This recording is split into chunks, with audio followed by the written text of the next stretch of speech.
Welcome back to my Geneva delicious food. Geneva আপনাদের দেখাচ্ছে খুব অল্প লইট্টা মাছের ঝুড়ো।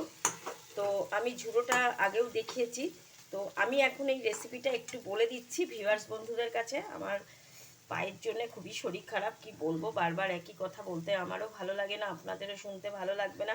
তো ভিউয়ার্স বন্ধুরা সবাই সুস্থ আছেন, আশা করি ভালো আছেন। মনের অবস্থা খারাপ থাকলেও, শরীরের অবস্থা খারাপ থাকলেও জেনিভা ডেলিশিয়াস ফুডগুলো আপনারা রোজই দেখতে পাবেন। তো আমি এখানে প্রথমে 3-4 চামচ সর্ষের তেল, সাদা তেল মিশিয়ে দিয়েছি। 2 চামচ সর্ষের তেল, 2 চামচ সাদা তেল দিয়ে আমি একটা অনিয়নকে মানে পেঁয়াজ কুচো করে দিয়েছি, আর 2টো তেজপাতা, 2টো শুকনো লঙ্কা ফাটিয়ে, আবার বলছি একটা পেঁয়াজ কুচো, 2টো শুকনো লঙ্কা ফাটিয়ে, 2টো তেজপাতা ছিঁড়ে, আর 1 টিস্পুন সাদা গোটা জিরে, সাদা কালো জিরে মিশিয়ে দিয়েছি। দিয়ে 2-3 টুকরো দারচিনি, 2-3টে এলাচ ফাটিয়ে, আর 2-3টে লবঙ্গ দিয়ে আলুটাকে ভেজে নিয়েছি। আলু ভাজা হয়ে গেলে আলুটা তুলে রেখেছিলাম আলাদা করে। তারপরে আমি মাছটায় পেঁয়াজ বাটা, রসুন বাটা, আদা বাটা, আপনারা একটা পেঁয়াজ রসুন, একটা পেঁয়াজ, একটা রসুন, এখানে 500 গ্রাম লইট্টা মাছ ছিল, আর 500 গ্রাম আমি আলাদা করে ঝোল করেছি। তো এটা আমি ঝুড়ো, এটা আমি খুবই পছন্দ করি, তবে আমরা অত শুকনো লঙ্কা দিই না, শুকনো লঙ্কার গুঁড়ো দিয়েছি। আর এই যে দেখতে পাচ্ছেন সবুজ সবুজ কাঁচা লঙ্কা বাটা দিয়েছি। যাদের গ্যাস্ট্রিক বা লিভার বা কিডনি প্রবলেম আছে তারা কিন্তু শুকনো লঙ্কাটাকে একটু অ্যাভয়েড করবেন, কিন্তু এতে তো একটু শুকনো লঙ্কা দিতেই হয়, না হলে ভালো লাগে না। একটু শুকনো লঙ্কা আমি দিয়েছি, শুকনো লঙ্কার গুঁড়ো মানে রেগুলার চামচের 1.5 চামচ, রেগুলার চামচের 1.5 চামচ। এগুলো নোনা জলের মাছ, এগুলোতে একটু শুকনো লঙ্কার ঝাল দিতে হয়। আর যারা খাবেন না তারা কাঁচা লঙ্কা বাটা দেবেন, স্কিপ করে যাবেন শুকনো লঙ্কার গুঁড়োটাকে।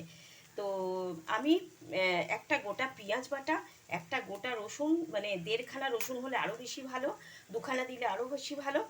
তো দুটো রসুন বাটা আন্দাজ মতো দেবেন, আর একটা গোটা বড় বিগ সাইজ, বড় সাইজ পেঁয়াজ বাটা, আর কয়েক ইঞ্চি আদা বাটা, মানে 25 গ্রাম মতো আদা বাটা।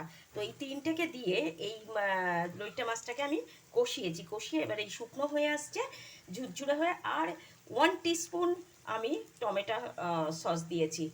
চাইলে আপনারা পাস্তা পিৎজা সসও ইউজ করতে পারেন বা কাঁচা টমেটো ব্যবহার করতে পারেন। আমার ঘরে কাঁচা টমেটো নেই বলে আমি টমেটো পেস্ট ব্যবহার করি। তো এখানে দিয়েছি টমেটো পেস্ট 1 টিস্পুন, বেশি টক হবে না।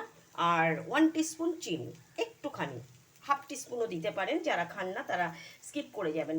তো এই ছিল জেনিভা ডেলিশিয়াস ফুডের লইট্টা মাছের ঝুড়ো। I will back to my channel. আমি ফিরে আসবো সার্ভিং প্লেটে, দেখবেন কি সুন্দর হয়েছে লইট্টা মাছের ঝুড়ো।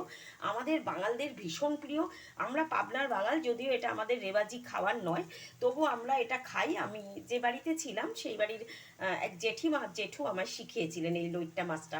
ওরা ঢাকার বাঙাল, আমরা পাবনার বাঙাল। তো যাই হোক, বাঙালরা লইট্টা মাছ খেতে খুবই ভালোবাসেন। কেউ করতে না পারলে কেউ করে দিলেও সেটা ভালো লাগে। তো খুব ভীষণ ভীষণ সুস্বাদু। আপনারা সবাই সুস্থ থাকবেন, সবল থাকবেন, ভালো থাকবেন। আর জেনিভা ডেলিশিয়াস ফুডের রোজকার নিয়মিত রেসিপিগুলো দেখবেন। আমি যতটা পারছি আমার নতুন ভিউয়ার্স বন্ধুদের, পুরনো ভিউয়ার্স বন্ধুদের সবাইকে বলছি আপনারা সাবস্ক্রাইব করুন, কমেন্টে জানান এবং ফুডগুলো করে খান। জেনিভা ডেলিশিয়াস ফুডের ইন্ডিয়ান ইজি রেসিপিতে, সহজ পদ্ধতিতে আমি আপনাদের দেখাই। ভালো লাগলে আপনারা আমাকে লাইক করুন, শেয়ার করুন, সাবস্ক্রাইব করুন। থ্যাংক ইউ সো মাচ, ধন্যবাদ। ওয়াইটি চ্যানেলের সব ফ্রেন্ড, আমার বাইরের ভেতরের সবাই ভালো থাকবেন, সুস্থ থাকবেন এবং এমন কোনো খাবার খাবেন না যাতে নিজেরা অসুস্থ হন। তো good health for good food, এটা মাথায় রাখবেন। থ্যাংক ইউ, ধন্যবাদ।